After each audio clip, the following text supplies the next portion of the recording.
Senhor esteja convosco.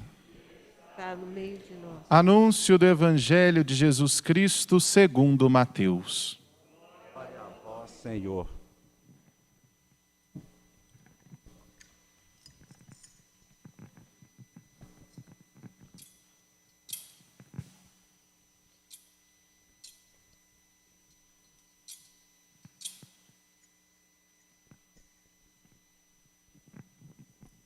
Naquele tempo, Jesus percorria todas as cidades e povoados, ensinando em suas sinagogas, pregando o evangelho do reino e curando todo tipo de doença e enfermidade.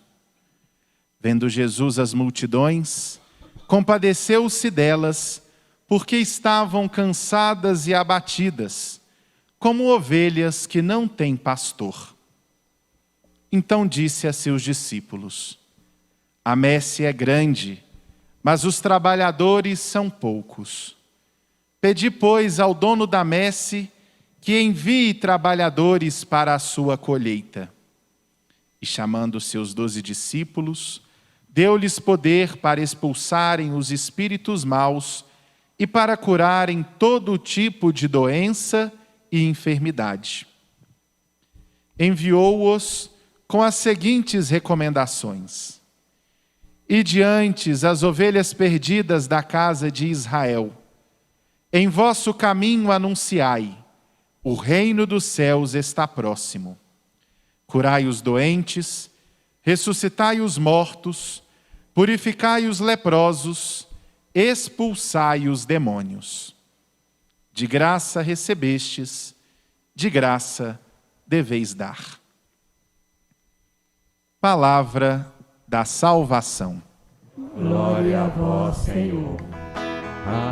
Aleluia, aleluia, aleluia.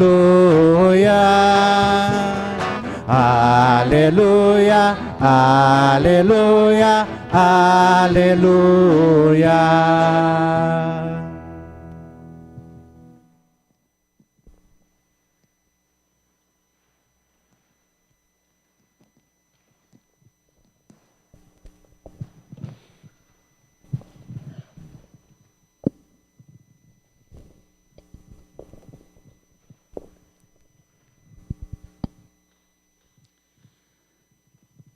A messe é grande, mas os trabalhadores são poucos.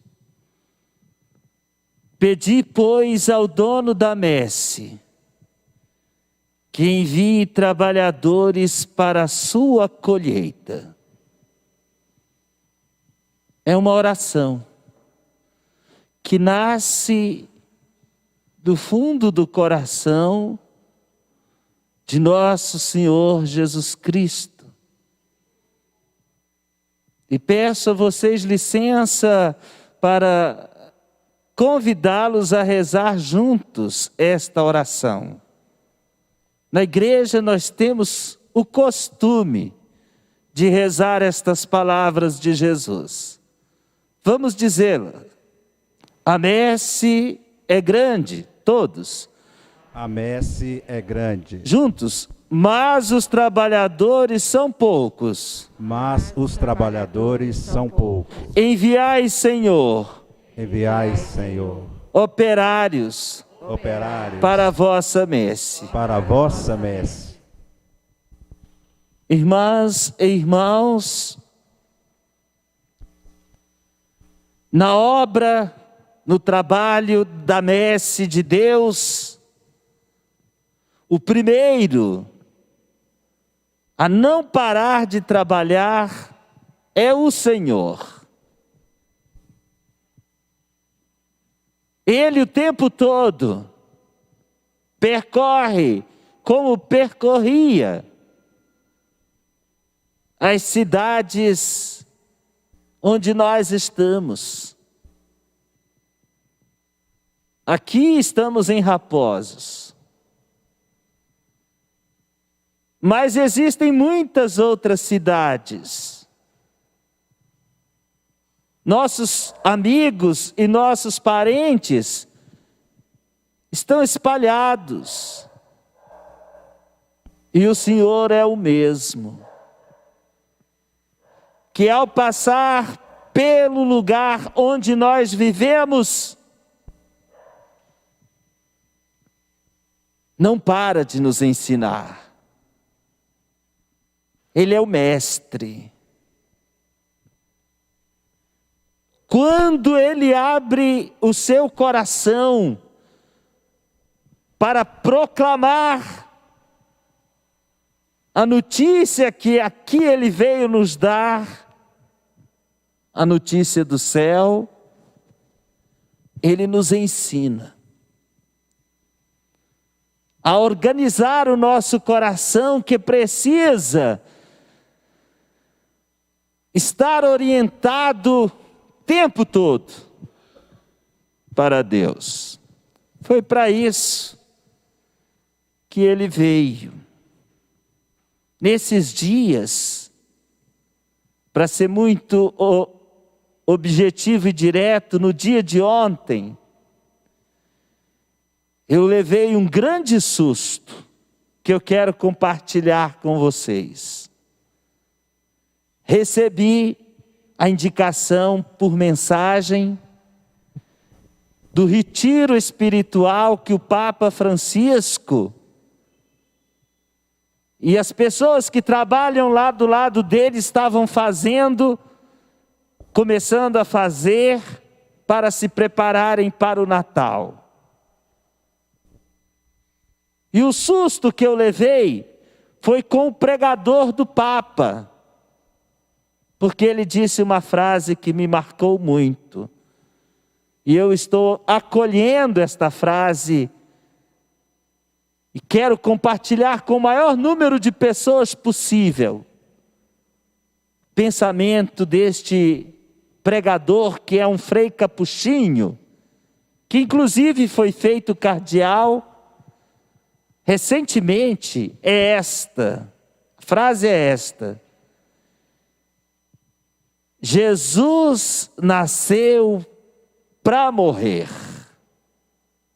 Eu levei muito susto quando ouvi ele dizer isto, porque normalmente nós não temos esta coragem de pensar que todos nós nascemos para uma tarefa neste mundo. A tarefa, o trabalho, a visita dele. Agora nós vamos celebrar no dia de Natal, armando nas nossas casas os presépios. Foi para isso. Ele nasceu para morrer. Quando eu entrei aqui na igreja tricentenária de Nossa Senhora da Conceição de Raposos, fiquei procurando onde que estava o sinal da morte de Deus. E está lá, no centro, mais no centro do que a imagem de Nossa Senhora da Conceição. A cruz de nosso Senhor Jesus.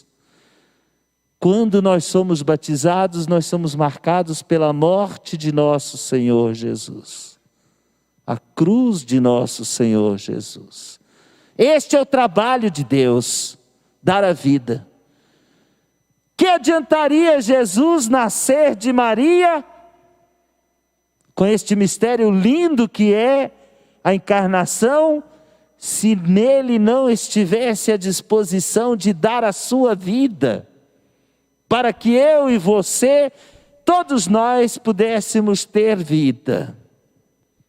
Texto do Evangelho de hoje, este recorte do capítulo 9 do Evangelho de Mateus, nos põe diante da disposição de Jesus de trabalhar incansavelmente para dar vida a cada pessoa.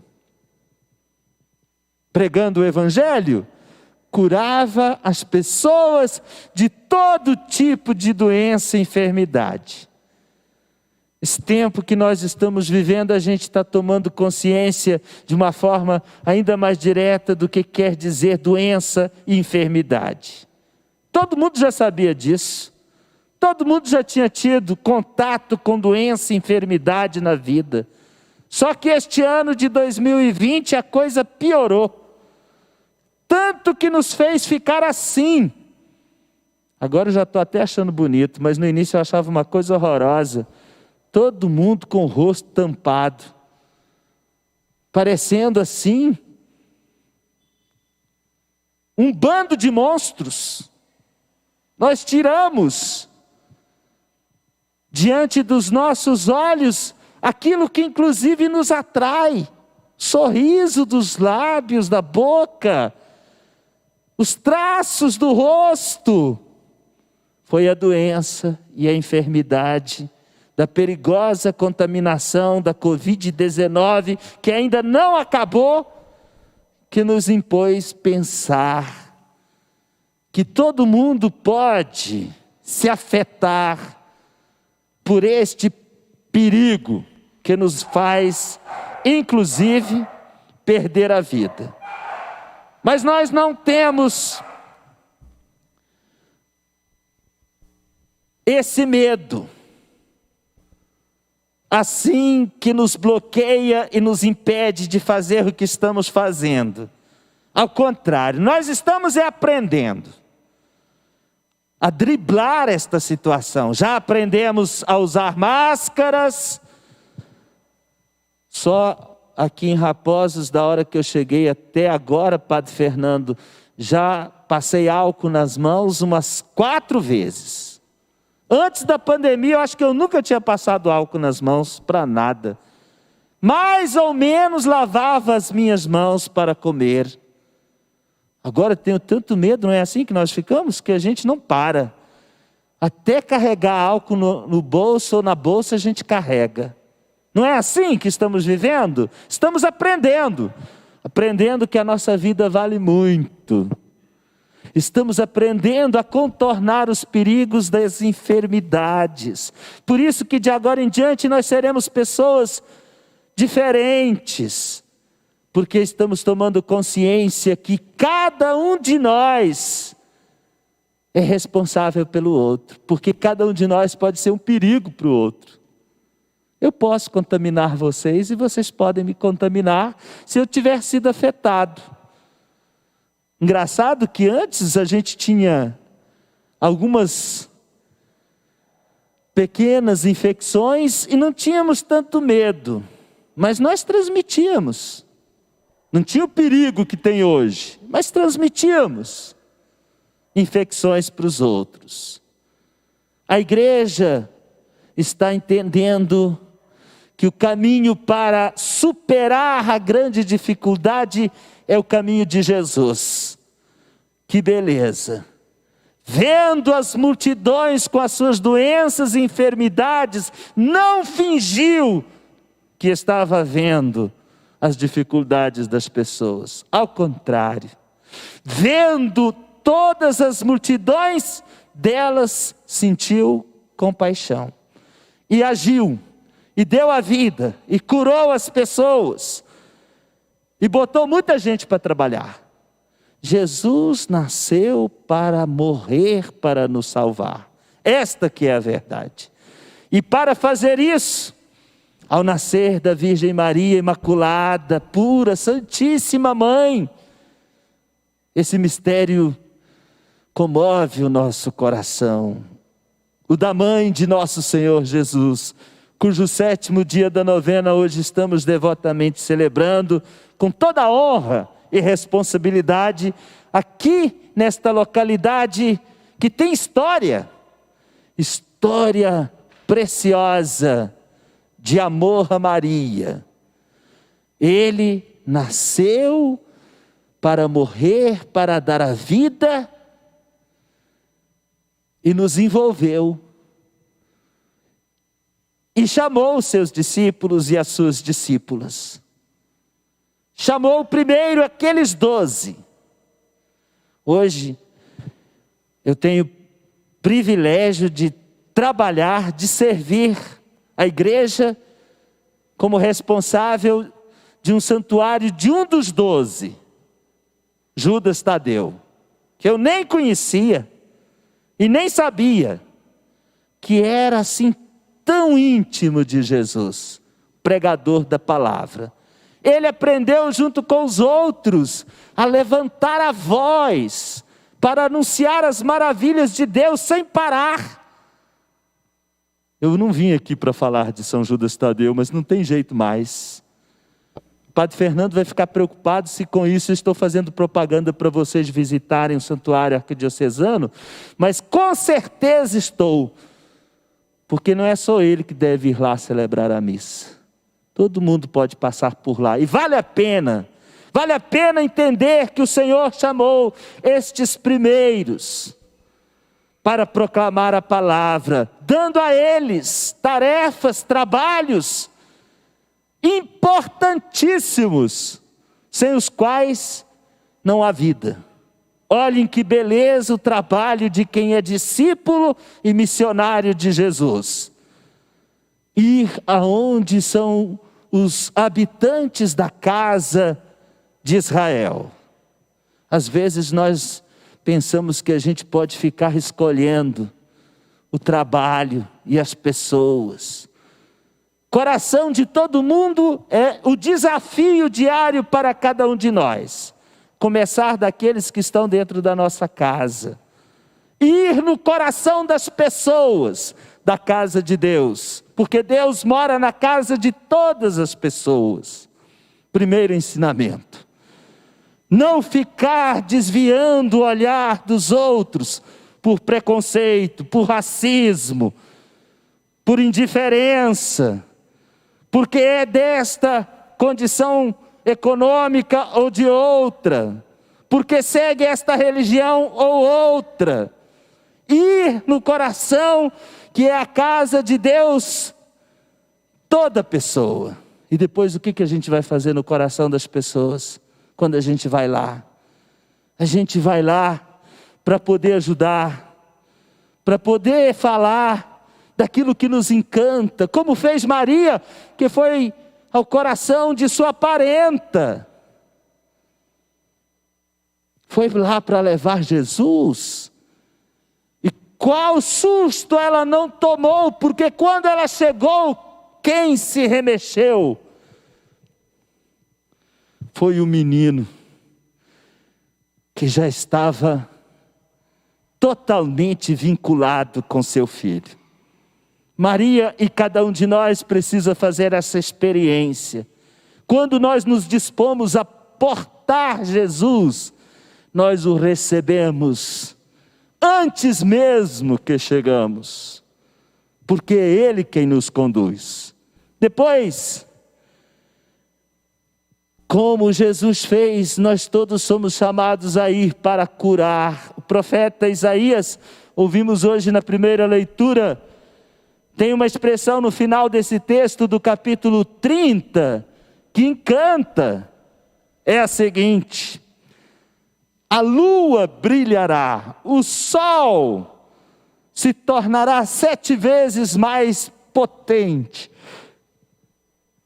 no dia em que o Senhor curar a ferida do seu povo e fizer sarar a lesão de sua chaga. Tem uma tal de pandemia que está lesionando os órgãos vitais de tantas pessoas. Quantas pessoas já morreram? Tem umas feridas que estão sendo difíceis de serem tratadas porque está faltando medicamento adequado como a vacina. Mas isso tudo vai se resolver, porque Deus nos deu capacidades, inteligência, e com o tempo, obedecendo os protocolos sanitários, com paciência, a nossa geração também vai passar por isso, como outras gerações já passaram.